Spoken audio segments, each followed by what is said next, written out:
आगमते जिनवरे बाकियो गणधरते हियड़े राखियो तेनो रस जेणे चाखियो ते हो शिव सुख साखियो ते हो शिव सुख साखियो।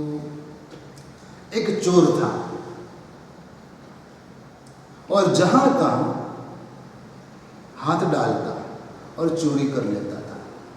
उसकी पूरी गैंग थी, टीम थी, और जो गांव में, जो नगर में चोरी करने के लिए जाए वहां सबको तौबा पुकारा देता था, हैरान कर देता था, लोग परेशान हो जाते थे। एक बार वो चोर ने एक सेठ के बच्चे को उठा लिया। सभी बच्चे खेलते थे गांव के बाहर, तो विजयी चोर ने एक सेठ के बच्चे को उठा लिया चोरी करने के इरादे से। उस बच्चे ने कुछ सोने के गहने भी पहने थे, उसको लेकर वो भाग गया और उनके गहने ले लिए, वो बेटे को, बच्चे को मार डाला। बस इतना बड़ा सेठ राजा को कंप्लेन की और सेठ की बात टाल नहीं सकते थे। कैसे भी करके चोर को पकड़ा गया और वह चोर कैद में बंद हो गया, बीड़ियों से जकड़ा गया। सेठ खुश हुए, कम से कम मेरे बेटे का जो खूनी था वो पकड़ा तो गया। अब समय जा रहा है, सेठ का बड़ा कारोबार है और कोई वैसी गलती सेठ कर बैठे थे जिसकी वजह से सेठ को कैद में जाना पड़ा, जेल में। राजा को गुस्सा आया कि ये सेठ में उनको इतना साहूकार मानता था, वो ऐसा धंधा करता है, ऐसा गलत कार्य करता है।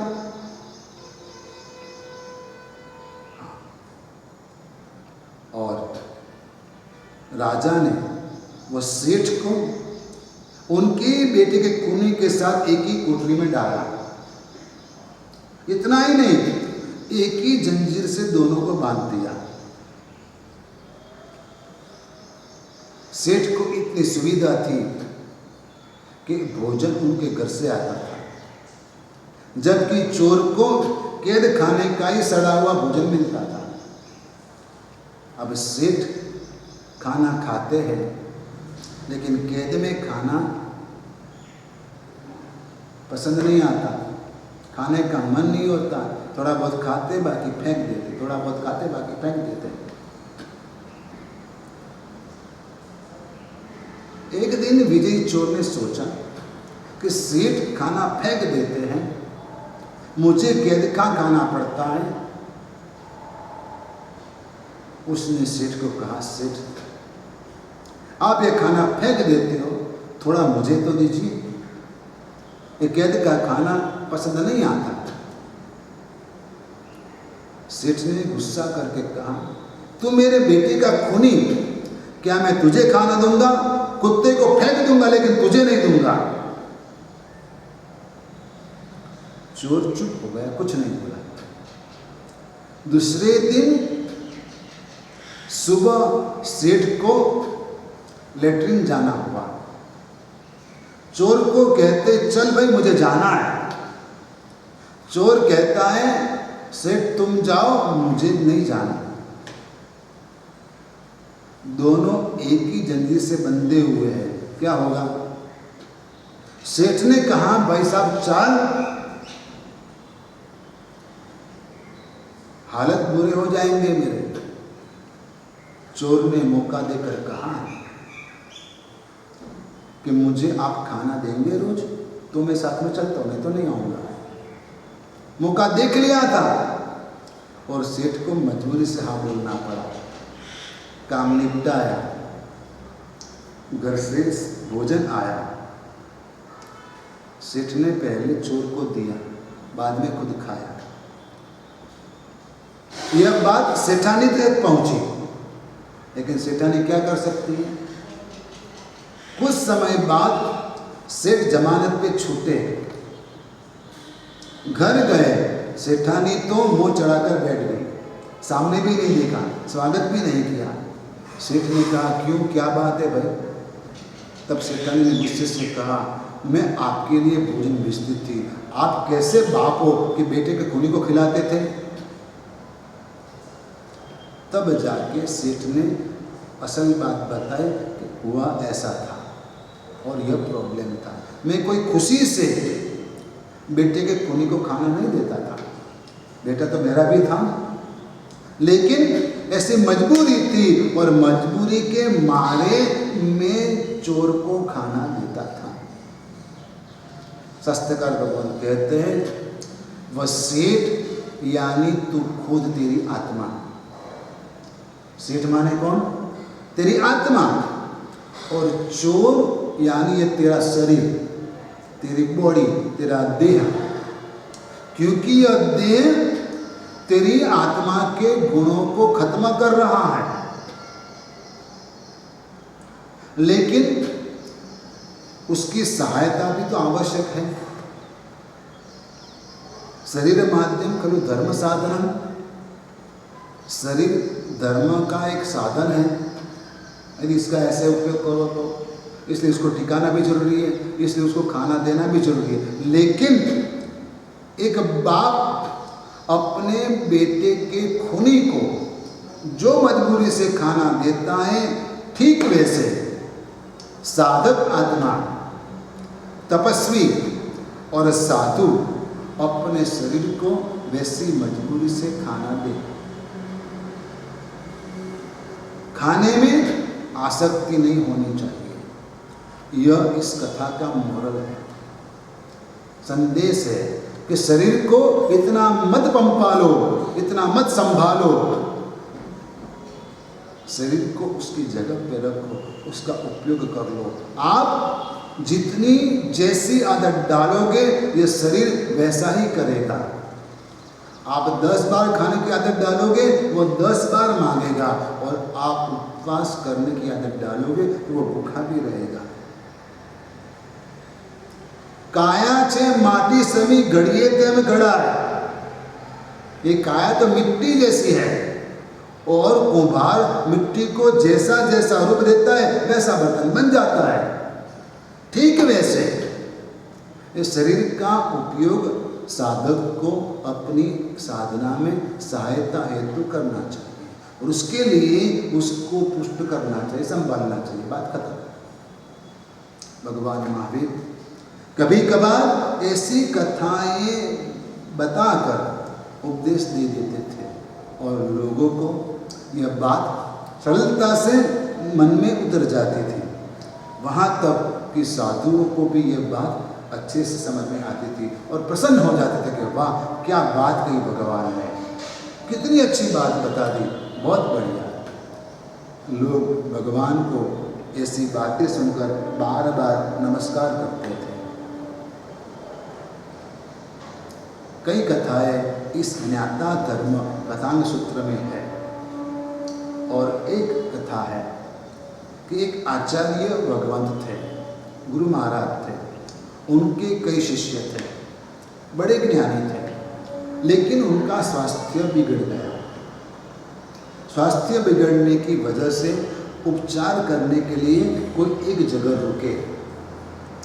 अब स्वास्थ्य तो ठीक हो गया, लेकिन जो सुविधाएं मिल रही थी, जो भोजन वगैरह मिल रहा था, जो दूसरी औषधियाँ वगैरह मिल रही थी, उसकी वजह से उन्होंने साधु जीवन के आचार रूप विहार वगैरह करने का सोचा नहीं, वहीं बैठे रहे। तो गुरु भगवंत को शिष्य ने बार बार कहा, गुरु भगवंत अब तो आपको ठीक हो गया है, लेकिन गुरु महाराज को सुनते ही नहीं, कोई बात ही नहीं सुनते। तब शिष्यों ने सोचा कि वैसे गुरु भगवान के साथ हम बैठे रहेंगे तो हमारा भी साधु जीवन खत्म हो जाएगा। इसलिए वह शिष्य परिवार अपने गुरु महाराज को छोड़कर चले गए। लेकिन एक साधु, एक शिष्य गुरु महाराज की सेवा में लगा रहा। एक साधु गुरु महाराज की सेवा में लगा रहा। पंथक मुनि अपने गुरु की सेवा में लगा रहा। सिलकाचार्य जी जो गुरु थे उनकी सेवा में लगा रहा। और सिलकाचार्य जी क्या करते थे कि दवाई लेते थे, दवाई के अंदर कुछ ऐसा चीज थी कि जिसकी वजह से नशा जैसा रहता था। उनकी वजह से उनको मजा आती थी, कहीं जाने का मन नहीं होता था और ये दवाई, औषधियाँ, भोजन वगैरह लेकर पड़े रहते थे, कुछ नहीं करते। अब शिष्य जो है गुरु भगवान की सेवा करता है, सब कुछ कार्य करता है और अपनी धर्म आराधना छोड़ता नहीं है। जो आवश्यक क्रियाएं वह करता रहता है। अब शाम का समय था। गुरु भगवान को 2 बार वंदन करने का शिष्य का नियम होता है कि सुबह गुरु भगवान को वंदना करे, रात को भी गुरु भगवान को वंदना करे, उनका नियम रहता है। तब शाम के समय जब शिष्य गुरु भगवान को वंदन करने के लिए गया, तब गुरु भगवान का चरण स्पर्श किया तो जो नशे में मस्त पड़े थे ना गुरु भगवान, उनका मूड बदल गया कि क्या है, भड़क गए। तब शिष्य ने क्षमा भाव से हाथ जोड़कर कहा, गुरु भगवान कुछ नहीं, बस सिर्फ आपको वंदन करना है। तब शिष्य को मन में हुआ कि मेरी वजह से गुरु भगवान को परेशानी हुई। क्या हुआ? मैं कितना पापी हूँ, गुरु भगवान को परेशान करता हूँ बार बार, ऐसा वो सोचने लगा। उसकी वजह से उसको ज्ञान की प्राप्ति हो गई। लेकिन इस तरह गुरु भी सोचने लग गए, मैं कैसा पापी हूँ और ये साधु फिर भी मेरी सेवा में लगा हुआ है। हमने उसको और मैंने उसके ऊपर गुस्सा किया और इतने सालों तक ऐसे जीवन जीने के बाद भी वो आचार्य भगवान सिलकाचार्य का दिल खुल गया, दिमाग की दिशाएं खुल गई, दिमाग की खिड़कियाँ खुल गई और पश्चाताप करने लग गए। उनकी आत्मा जागृत हो गई। गुरु भगवान का विनय शिष्य ने किया उसकी वजह से। किसकी वजह से? गुरु भगवान का विनय किया शिष्य ने, उसकी वजह से गुरु की आत्मा जागृत हो गई और संयम भाव में स्थिर हो गए और उसी जन्म में वह केवल ज्ञान की प्राप्ति करके मोक्ष में गए। यह धर्म है। यदि किसी की गलती आप देख लो तो वह लाइफ टाइम गलती करता ही रहेगा, वैसा निश्चय कभी मत करना। कभी किसकी आत्मा पलट जाएगी, बदल जाएगी, जागृत हो जाएगी, वो आपको पता भी नहीं चलेगा। लेकिन उसकी वजह से आपकी आत्मा का लाभ गंवाना मत। कई लोग किसी की एकाध गलती को देखकर निश्चय कर लेते कि यह तो ऐसा है और बाद में बार बार उसकी बुराई करता रहता है।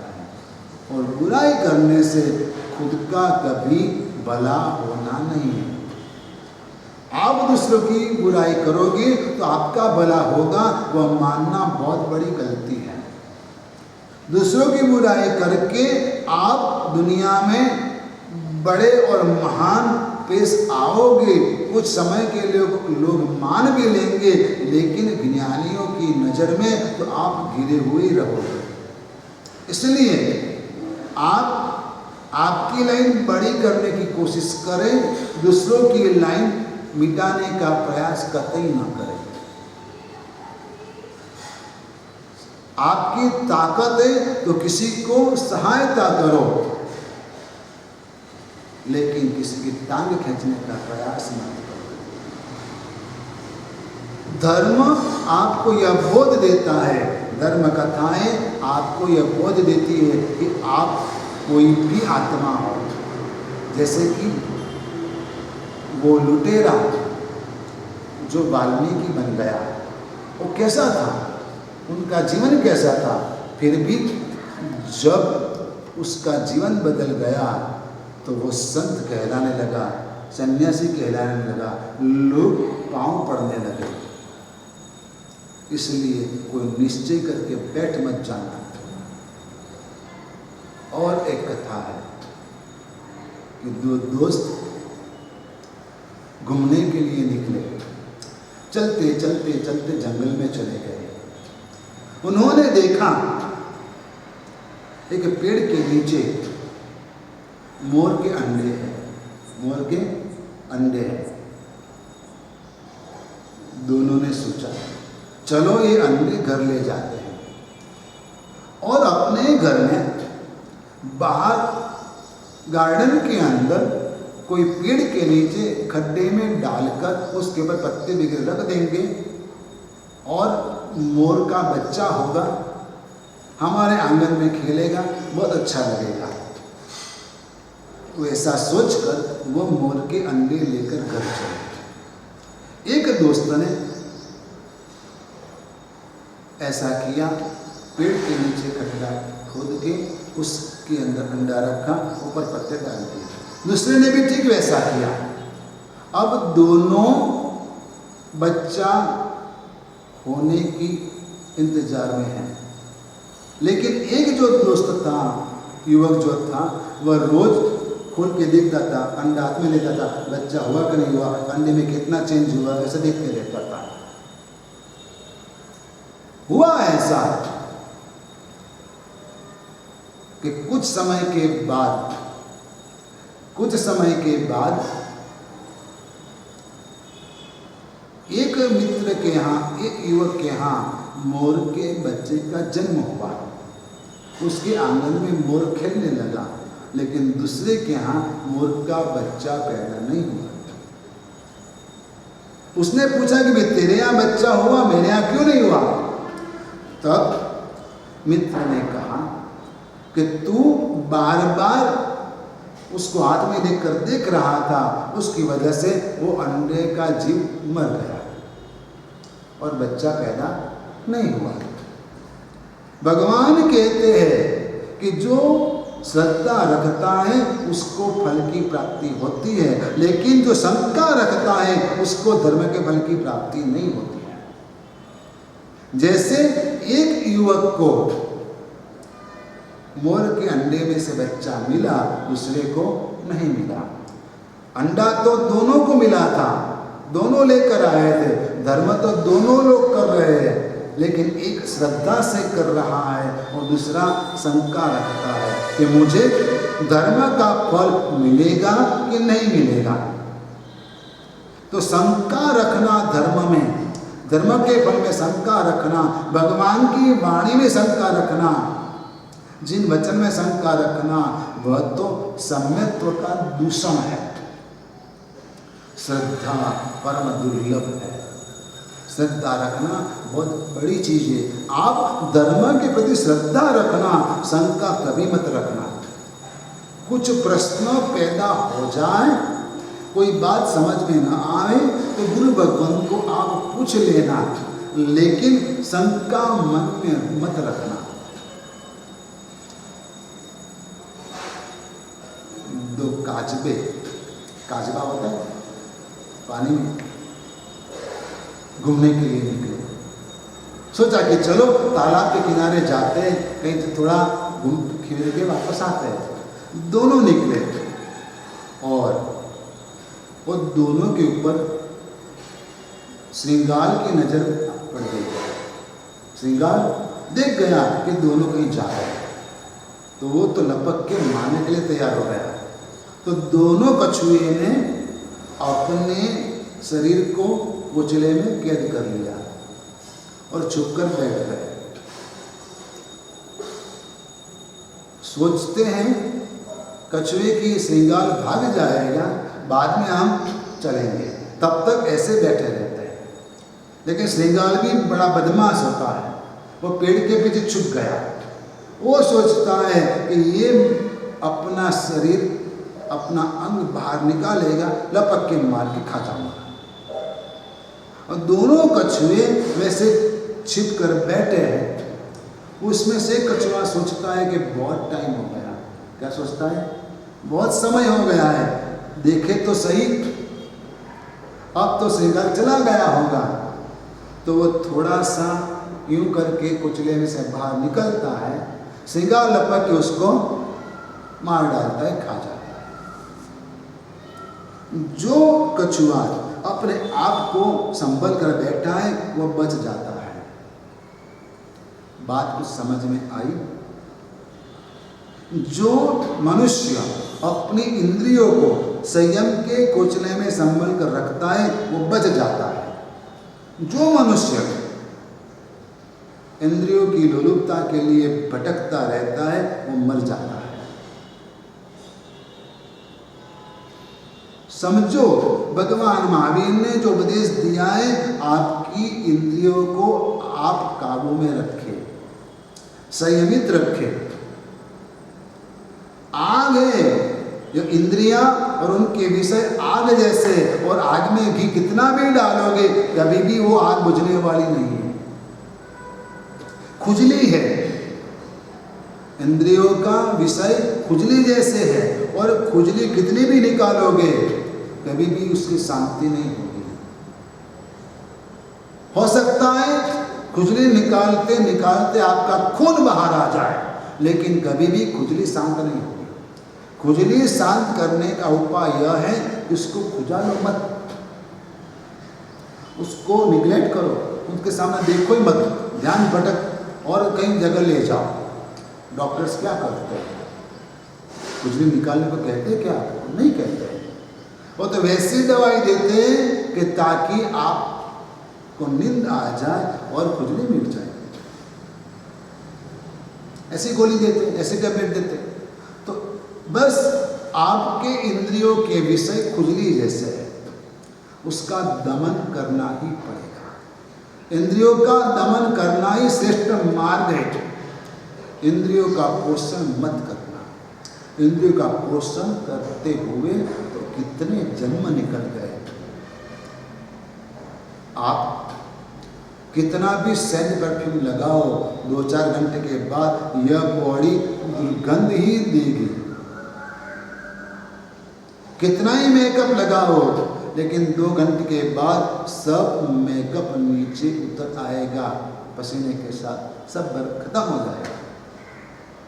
अच्छे से अच्छी चीजें ये बॉडी को दो, लेकिन यह बॉडी उसको गंदे से गंदा कर कर ही छोड़ेगी। चाहे खाना हो, चाहे कपड़े हो, चाहे कुछ भी हो, यह बॉडी का नियम है कि सबको खराब करना, क्योंकि वह ही असल में खराब है। सिर्फ ऊपर का पैकिंग अच्छा है, अंदर का माल तो देखो। एक जगह पे छेद हो जाए, फुंसी हो जाए, फूट जाए, उसमें से खून निकल जाए, देखना कैसा लगता है? अच्छा लगता है? नहीं। आप पट्टी लगा दोगे, आप क्रीम लगाओगे, कितना ड्रेसिंग करोगे ताकि वह ठीक हो जाए, लेकिन यह शरीर का धर्म है। चाहे कितना भी अच्छा दो, वो गंदा करके ही छोड़ेगा। इसलिए उसके पीछे दिन रात मत भटको, मत लगे रहो। आप सुबह से शाम तक जितना भी कार्य करते हो, तो आप सेंटर में आपकी बॉडी को ही रखते हो। मैं थक गया, मुझे भूख लगी, मुझे प्यास लगी, मुझे ये करना, मुझे वो करना, इधर ये हो गया, इधर वो हो गया। शरीर को कुछ भी होता है, आप हैरान हो जाते हो, आपकी आत्मा को इतना कष्ट हो रहा है, आपको कुछ नहीं होता क्या?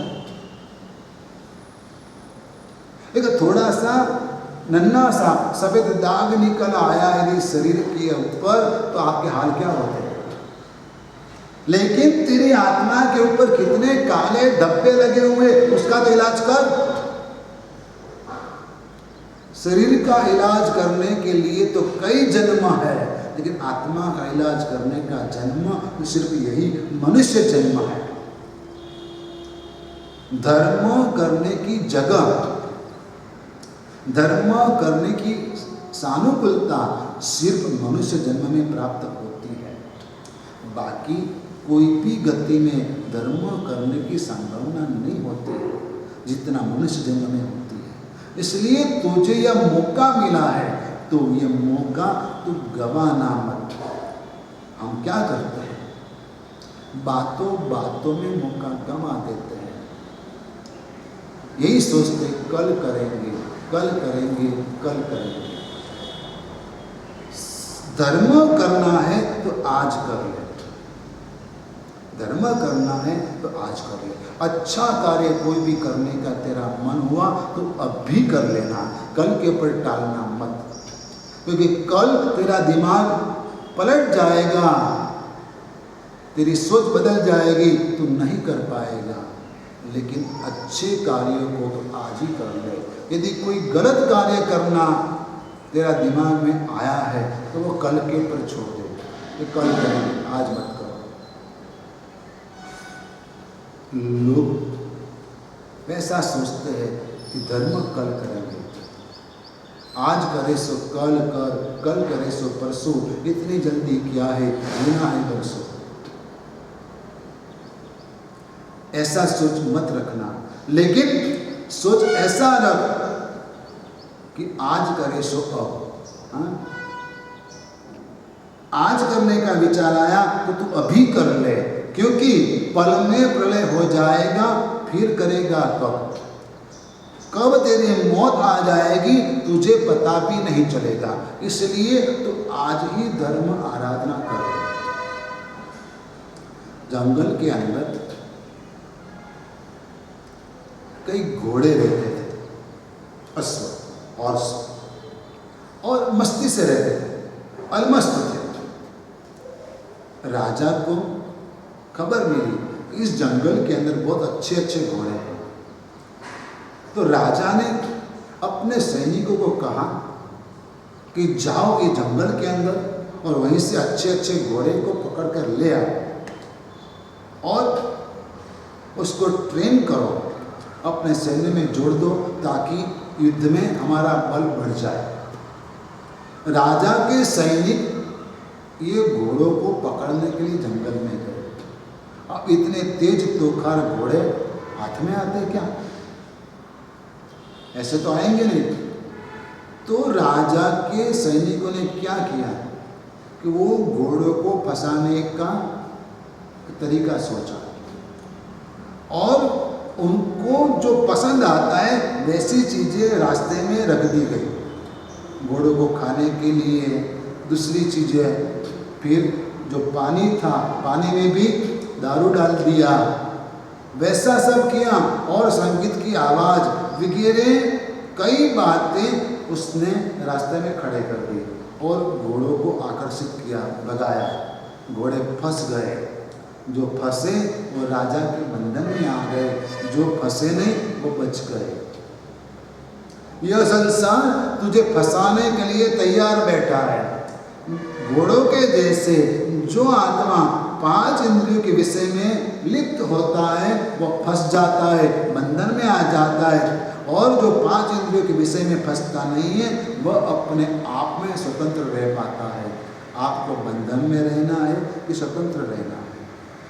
इंद्रियों के विषय से बचकर रहो, उसको देना अलग बात है, लेकिन ये चाहिए वो चाहिए उसके लिए झगड़ा करना, गुस्सा करना, यह सभी बातें गलत है। आप उससे बचकर रहिए। आपकी इंद्रियों को आप काबू में रखें, संयम में रखें। भगवान महावीर साधुओं को कहते हैं, आत्मा साधुओं को कहते हैं कि एक जो घोड़े जंगल में रहे, विषय वासना में फंसे नहीं, आकर्षणों से बच गए, वह स्वतंत्र रह पाए, लेकिन बाकी बंधन में पड़े। आप बंधन में मत पड़ना।